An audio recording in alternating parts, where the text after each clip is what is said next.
வணக்கம். ஆகாஷ்வாணி திருச்சிராப்பள்ளி. மாநில செய்திகள் வாசிப்பவர் சாந்தி ரமேஷ். தலைப்புச் செய்திகள். தேசமும் சமூகமும் மேம்பட கல்வியின் முக்கியத்துவத்தை குடியரசுத் தலைவர் திருமதி திரௌபதி முர்மு வலியுறுத்தியுள்ளார். நாட்டின் வளர்ச்சிக்கு வளங்கள் உருவாக்கம் அவசியம் என்று குடியரசு துணைத் தலைவர் திரு சி.பி. ராதாகிருஷ்ணன் கூறியுள்ளார். வாக்காளர் பட்டியல் சிறப்பு தீவிர திருத்தப் பணிகள் தமிழகத்தில் இன்று தொடங்கின. தமிழ்நாட்டில் நடப்பு கல்வியாண்டிற்கான 10, 12ஆம் வகுப்பு பொதுத் தேர்வு தேதிகள் அறிவிக்கப்பட்டுள்ளன. ஆதி திராவிட பழங்குடியின கல்லூரி மாணாக்கருக்கான புதிய தங்கும் விடுதிகள் கட்டப்பட்டு வருவதாக மாநில அமைச்சர் திரு மதிவேந்தன் தெரிவித்துள்ளார். இனி விரிவான செய்திகள். தேசமும் சமூகமும் மேம்பட கல்வியின் முக்கியத்துவத்தை குடியரசுத் தலைவர் திருமதி திரௌபதி முர்மு வலியுறுத்தியுள்ளார். உத்தரகாண்ட் மாநிலம் நைனிடாலில் குமாவுன் பல்கலைக்கழகத்தின் 20வது பட்டமளிப்பு விழாவில் இன்று உரையாற்றிய அவர், விளிம்பு நிலை பிரிவினரின் நலன்கள் மற்றும் தேச கட்டமைப்பிற்காக மாணாக்கர் தங்களது கல்வியை பயன்படுத்த வேண்டுமென்று கேட்டுக்கொண்டார். திறன் வளர்ச்சி, அறிவு புலமை, வாழ்வியல் மதிப்பீடுகளை கல்வி வலுப்படுத்துவதாக அவர் சுட்டிக்காட்டினார். நம் நாட்டின் பொருளாதாரம் வேகமாக வளர்ந்து வரும் நிலையில் இளையோருக்கு புதிய வாய்ப்புகளை அரசு உருவாக்கி தருவதாக அவர் கூறினார். ஆராய்ச்சி, புதுமை கண்டுபிடிப்புகள், தொழில் முனைவோர் திறன்களை ஊக்குவிக்க உயர்கல்வி நிறுவனங்கள் செயலாற்ற வேண்டும் என்றும் குடியரசுத் தலைவர் கேட்டுக்கொண்டார். ஏழை எளிய மக்கள் உட்பட நாட்டிலுள்ள அனைத்து பிரிவினருக்கும் சுகாதார நல வசதிகளை உறுதி செய்யும் வகையில் நம் நாடு வளர்ச்சியடைந்த பாதையை நோக்கி பயணிப்பதாக குடியரசு துணைத் தலைவர் திரு சி.பி. ராதாகிருஷ்ணன் கூறியுள்ளார். திருவனந்தபுரம் உயர் மருத்துவ தொழில்நுட்ப நிறுவனத்தில் இன்று உரையாற்றிய அவர், தேச வளர்ச்சிக்கு வளங்கள் உருவாக்கம் அவசியம் என்றும் இதன் பயன்கள் தொலைதூர பகுதி மக்களையும் சென்றடைய வேண்டும் என்றும் குறிப்பிட்டார். மருத்துவம் சார்ந்த ஆராய்ச்சி ஆய்வுகளுக்கு மத்திய அரசின் ஆதரவை அவர் சுட்டிக்காட்டினார். இந்நிகழ்வில் மருத்துவ ஆராய்ச்சி, புதுமை கண்டுபிடிப்புகளில் சாதனைகள் தொடர்பான கண்காட்சியையும் திரு சி.பி. ராதாகிருஷ்ணன் தொடங்கி வைத்தார். கத்தார் தலைநகர் டோஹாவில் சமூக மேம்பாட்டிற்கான 2வது சர்வதேச உச்சிமாநாட்டில் மத்திய தொழிலாளர் வேலைவாய்ப்புத்துறை அமைச்சர் டாக்டர் மான்சுக் மாண்டவியா பங்கேற்கிறார். 3 நாட்கள் நடைபெறும் இந்த உச்சிமாநாட்டின் துவக்க நிகழ்ச்சியில் டோஹா அரசியல் பிரகடனத்தில் நம் நாட்டின் அறிக்கையை அவர் வெளியிடுகிறார். வறுமை ஒழிப்பு, முழுமையான ஆக்கப்பூர்வமான வேலைவாய்ப்பு, அனைவருக்கும் ஏற்புடைய பணிகள், சமூக உள்ளடக்கம் என்ற தலைப்பிலான உயர்நிலை வட்ட மேஜை பேச்சுவார்த்தைகளிலும் அமைச்சர் பங்கேற்கிறார். இம்மாநாட்டின் ஒரு பகுதியாக கத்தார், ருமேனியா, மொரீஷியஸ், ஐரோப்பிய யூனியன் நாடுகளின் அமைச்சர்களுடன் டாக்டர் மாண்டவியா இருதரப்பு பேச்சுவார்த்தைகளை மேற்கொள்கிறார். பீகாரில் 18 மாவட்டங்களில் 121 சட்டப்பேரவை தொகுதிகளுக்கு நாளை மறுநாள் நடைபெறும் முதல் கட்ட வாக்குப்பதிவிற்கான பிரச்சாரம் இன்று மாலையுடன் ஓய்வதால் அரசியல் கட்சி தலைவர்களின் பரப்புரை உச்சகட்டத்தை எட்டியுள்ளது.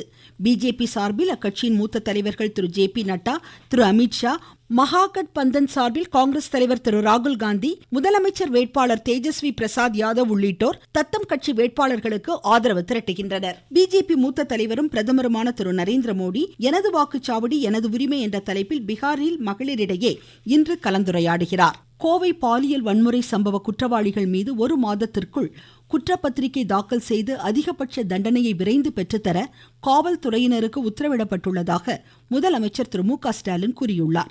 இந்த குற்ற சம்பவம் மனிதநேயமற்றது என்று தமது சமூக வலைதள பதிவில் கண்டனம் தெரிவித்துள்ள முதலமைச்சர், மகளிர் அனைத்து துறைகளிலும் அடையும் முன்னேற்றமே இத்தகைய ஆணாதிக்க மனநிலைக்கு முற்றுப்புள்ளி வைத்து முற்போக்கு சமூகமாக நாம் மாற வழிகோலும் என்று கூறியுள்ளார்.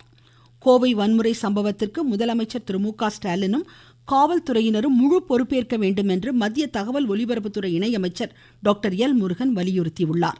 தமிழ்நாட்டில் இந்த சம்பவம் நேரிட்டது துரதிருஷ்டவசமானது என்று கூறியுள்ள அவர், மகளிருக்கு தமிழ்நாட்டில் பாதுகாப்பு இல்லை என்றும் குற்றம் சாட்டியுள்ளார். நாட்டில் இன்னும் 5 ஆண்டுகளில் 300 மில்லியன் டன் எஃகு திறன் எட்ட திட்டமிடப்பட்டுள்ளதாக எஃகு அமைச்சகத்தின் செயலர் திரு சந்தீப் பவுண்ட்ரி கூறியுள்ளார். புதுடெல்லியில் இந்திய தொழில் கூட்டமைப்பின் எஃகு உச்சி மாநாட்டில் இன்று உரையாற்றிய அவர், தேச பொருளாதாரத்தின் முதுகெலும்பாக எஃகுத்துறை திகழ்கிறது என்றார். வளர்ச்சியடைந்த பாரத இலக்கை எட்ட இது இன்றியமையா பங்காற்றுவதாகவும் குறிப்பிட்டார். நீங்கள் கேட்டுக்கொண்டிருப்பது ஆகாஷ்வாணியின் மாநில செய்தி அறிக்கை. நாட்டு மக்களுக்கான வரலாற்று சிறப்புமிக்க மோடி அரசின் தீபாவளி பரிசு சரக்கு மற்றும் சேவை வரி குறைப்பு. மருத்துவம் மற்றும் ஆயுள் காப்பீட்டிற்கான வரி முழுமையாக ரத்து. 36 உயிர்காக்கும் மருந்துகள், அடுத்த தலைமுறைக்கான சீர்திருத்த நடவடிக்கைகளில் மாணாக்கர் பயன்படுத்தும் கல்வி உபகரணங்கள் மீதான வரி ரத்து. வீட்டு உபயோக மின்னணு பொருட்களுக்கு வரி குறைப்பு. பால் பொருட்கள் மீதான வரி 12% 5% குறைப்பு. வேளாண் இயந்திரங்களுக்கான வரியும் 5% குறைப்பு. வளர்ச்சியடைந்த இந்தியாவிற்கான பயணத்தில் நரேந்திர மோடி அரசு தொடரும் சீர்திருத்த நடவடிக்கைகள். தமிழ்நாடு, புதுச்சேரி உட்பட 9 மாநிலங்கள், 3 யூனியன் பிரதேசங்களில் வாக்காளர் பட்டியல் சிறப்பு தீவிர திருத்த பணிகள் இன்று தொடங்கின. 51 கோடி வாக்காளர்களை கொண்ட இந்த மாநிலங்கள், யூனியன் பிரதேசங்களில் இப்பணிகள் அடுத்த மாதம் 4ஆம் தேதி வரை நடைபெறும். வரைவு வாக்காளர் பட்டியல் அடுத்த மாதம் 9ஆம் தேதி வெளியிடப்பட்டு இறுதி வாக்காளர் பட்டியல் வரும் பிப்ரவரி மாதம் 7ஆம் தேதி வெளியிடப்பட உள்ளது.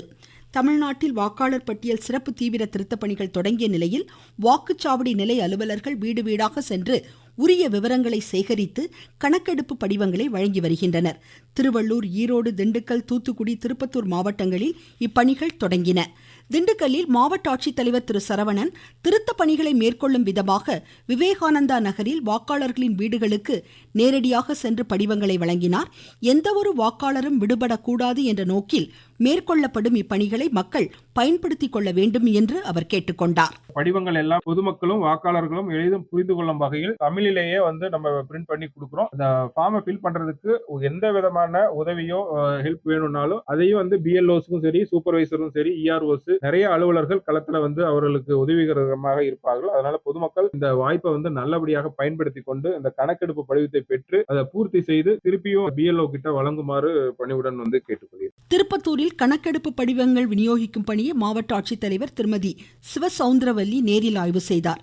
ஈரோடு மாவட்டத்தில் 226 மேற்பார்வையாளர்கள் இப்பணியில் ஈடுபட்டுள்ளதாக ஆட்சித்தலைவர் திரு கந்தசாமி கூறியுள்ளார். வாக்காளர் பட்டியலில் இடம்பெறாத வாக்காளர்கள் மத்திய மாநில அரசு ஊழியர் அல்லது ஓய்வூதியதாரருக்கான அடையாள அட்டை, பிறப்பு சான்றிதழ் உள்ளிட்ட 12 அடையாள ஆவணங்களில் ஏதாவது ஒன்றை கூடுதலாக சமர்ப்பிக்க வேண்டும் என்று தெரிவிக்கப்பட்டுள்ளது. அடுத்த மாதம் 4ஆம் தேதி வரை இப்பணிகள் நடைபெற உள்ள நிலையில் வரைவு வாக்காளர் பட்டியல் அடுத்த மாதம் 9ஆம் தேதி வெளியிடப்படும். தமிழ்நாட்டில் நடப்பு கல்வியாண்டிற்கான 10, 12ஆம் வகுப்பு பொதுத் தேர்வு தேதிகள் அறிவிக்கப்பட்டுள்ளன. 12ஆம் வகுப்பு பொதுத் தேர்வுகள் மார்ச் 2ஆம் தேதி தொடங்கி மார்ச் 26ஆம் தேதி வரை நடைபெறும். 10ஆம் வகுப்பு பொதுத் தேர்வுகள் மார்ச் 11ஆம் தேதி தொடங்கி ஏப்ரல் 6ஆம் தேதி வரை நடைபெற உள்ளது.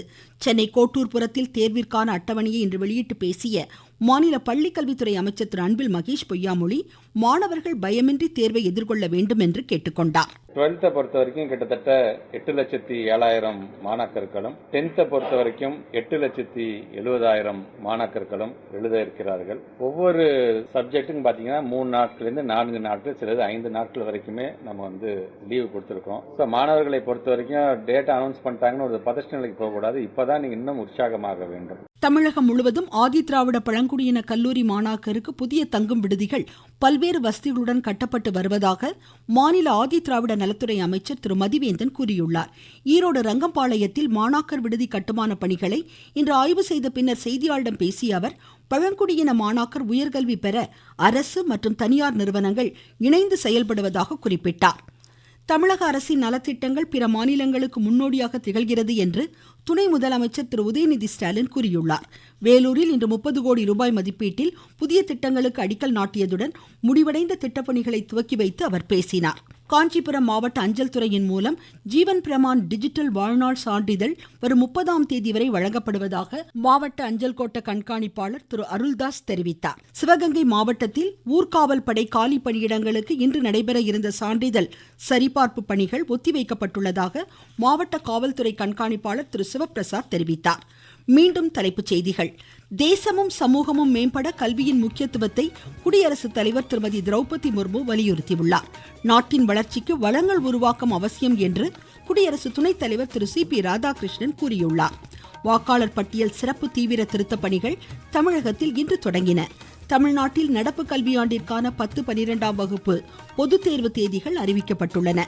ஆதி திராவிட பழங்குடியின கல்லூரி மாணாக்கருக்கான புதிய தங்கும் விடுதிகள் கட்டப்பட்டு வருவதாக மாநில ஆதி திராவிட நலத்துறை அமைச்சர் திரு மதிவேந்தன் தெரிவித்துள்ளார். இத்துடன் இந்த செய்தி அறிக்கை முடிவடைந்தது.